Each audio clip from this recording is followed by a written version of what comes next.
ولی تماشا نجاش نابرنا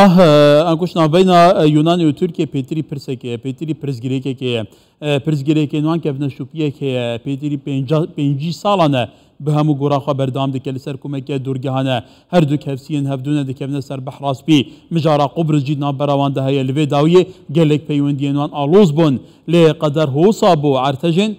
شش صباته بگمان یا مرشه ایدی هنده که پیوندیانان خاف کرنه گلو و بسردم کجاره کدن نابینا بگمان اتنا و انقره ترافیکی که برنت یا دیپلماسی دست ببیکه هنده که روش باشتر به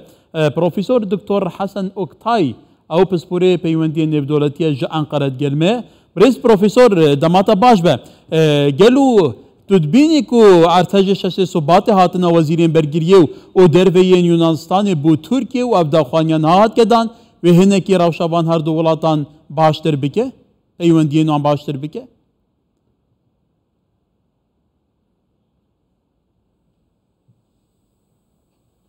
Evet, Türkiye ile Yunanistan arasında بەڵێ پەیوەندیەکانی نێوان تورکیا و یۆنان پێشتر ڕوبەڕووی گرژێکی زۆر بووەتەوە لە ڕابردوودا و بە تایبەتی لە دەریای ئیجە و لەبارەی دەسەڵاتی بەکارهێنانی دەریا و ماوەش چەندین وڵات تێکەڵی بابەتەکە بوون و ئەم گرژی و گوشارە گەیشتە لووتکە بەڵام دوای ڕووداوەکانی شەشی شوبات و بوومەلەرزەکان و بە هەمان شێوە ڕووداوی شەمەندەفەر لە یۆنان ئێستا پەیوەندیەکان دەتوانین بڵێن بەرە و ئاراستەیەکی ئاساییەوە هەنگاو دەنێت خۆتان دەزانن لە 14 ئایار لە تورکیا و لە 20 ئایاریش لە یۆنان هەڵبژاردن بەڕێوە دەچێت و هەردوو وڵاتیش هەوڵ دەدەن ئەم هەڵبژاردنانە واتە حکومەتی هەردوو لە هەوڵ دەدەن ئەم هەڵبژاردنانە بقۆزنەوە بەڵام دوو ڕووداوی سەرەکی کە ڕوویدا کە بوومەلەرزەکان و ڕووداوی شەمەندەفەر بوون بووە هۆی نەرمبوونەوەی هەردوو لە تا ئێستا چەندین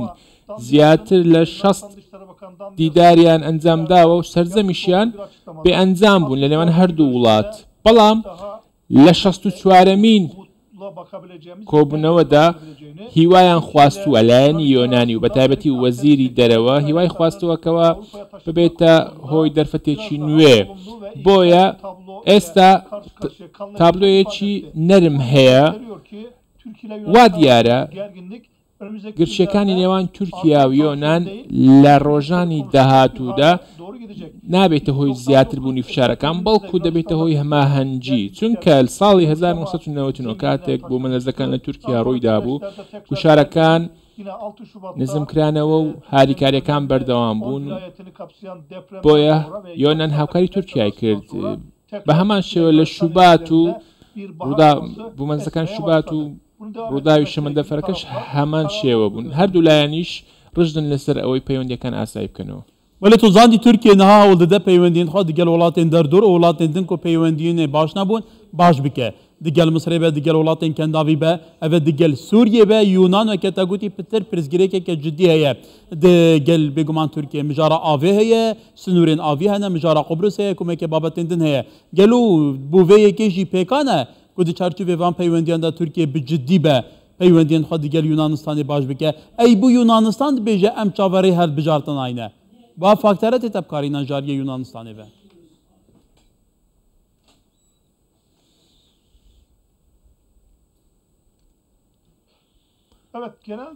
بە شێوەیەکی گشتی دەسەڵاتەکان ئەو کارانە و ئەو پیلانەیەکەوە نەخشیان بۆ داڕشتووە دوای هەڵبژاردنەکان پیلانەکانی خۆیان جێبەجێ دەکەن و بۆیە چاوەڕێی دەکەن واتە لە هەڵبژاردنەکانی 14 ئایار دیار نییە تا ئێستا دەسەڵاتی ئێستای تورکیا لە دوای 14 ئایار بەردەوام دەبێت یاخود نا بۆیە وڵاتانیش چاوەڕێی ئەوە دەکەن کەوا هەڵبژاردنەکان کۆتایی پێبێت و دواتر مخاتەبی خۆیان لەگەڵ مخاتەبی خۆیان مامەڵێ بکەن لە یۆنانیش بە هەمان شێوە هەمان پرس هەیە چونکە دیار نییە کەوا میچۆتاکیس دەتوانێت دووبارە سەرکەوتن بێتەوە و سەر بکەوێت و بتوانێت حکومەت پێک بێنێت بۆیە دوای هەڵبژاردنەکان ئاسایکردنەوەی پەیوەندیەکان تەندروسترە بە هەمان شێوە لەبارەی سیاسەتی دەرەوەوە ئەم شتانە کاریگەریەکی زۆری نابێ بەڵام بەداخەوە وڵاتانی وەک تورکیا حکوومەتەکان سیاسەتی دەرەوەی خۆیان لە سیاسەتی گشتی دەوڵەتەوە دەردەخەن وەکو هەڵبژاردن بەکاری دێنن. بۆیە بەر لە هەڵبژاردنەکان دەکرێت چاوەڕێ ئەوەی بکەینکەوە پەیوەندیەکان ئاسایی دەبێنەوە، ئاسایی دەبن. بۆیە پێویستە هەردوو لە چاوەڕێ بکەن و ئێستاش هەر لە هەمان ئەو حاڵەتەدان چاوەڕێ هەڵبژاردنەکاندا ئەو لە دوانەی دێندیاس کەوا ئاماژەی پێدا بوو لەبارەی ئاسایکردنەوەی پەیوەندیەکانی لەگەڵ تورکیا، هەت تەنانەت باسی لە گازیشی کردبوو، گازی سروشتیشی کردبوو. ئەم لە دوانانە زۆر گرنگە چونکە تا ئێستا لە دوانی لەم جۆرەیەمان نەبینیوە. بە شێوەیەکی گشتی دەسەڵاتەکان بەر لە هەڵبژاردن هێرش دەکەنە سەر یەکتر لە تورکیا و لە یۆنان بۆ ئەوەی بتوانن دەنجێکی زۆرتر بەدەست بێن و کەشێکی فشاراوی دروست بکەن. بەڵام ئەم لە دوانانەی دێندیاس لە دوانێکی ئەرێنیە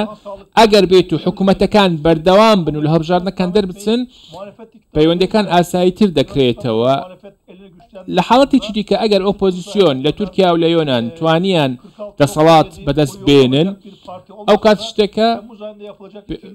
گۆڕانکاری پێوە دیار دەبێت. لە یۆنان بۆ نمونە گەر نەیانتوانی لە مانجی تەمووز دووبارە هەڵبژاردن دەکرێتەوە. بۆیە میچۆتاکیس و حکوومەتەکەی ئێستا هەوڵ دەدات پەیوەندیەکی باش لەگەڵ تورکیا ببەستێت و ئەمەش وەکو هەڵبژاردن بۆ هەڵبژاردن بەکاربێنێت و ئەمەش بۆ تورکیا و بۆ یۆنان خۆناغێکی زۆر نوێیە و پێشتر نەمان بینیوە. ئەم لێدوانانش لەبارەی ئاساییکردنەوەی پەیوەندیەکان نێوان تورکیا و یۆنان شتێکی ئومێدبەخشە. بله برێس پرۆفیسۆر دکتۆر حەسەن اوکتای پسپۆرێ پەیوەندی نێودەوڵەتی ژانقارە دیێلمە بۆ سپاس.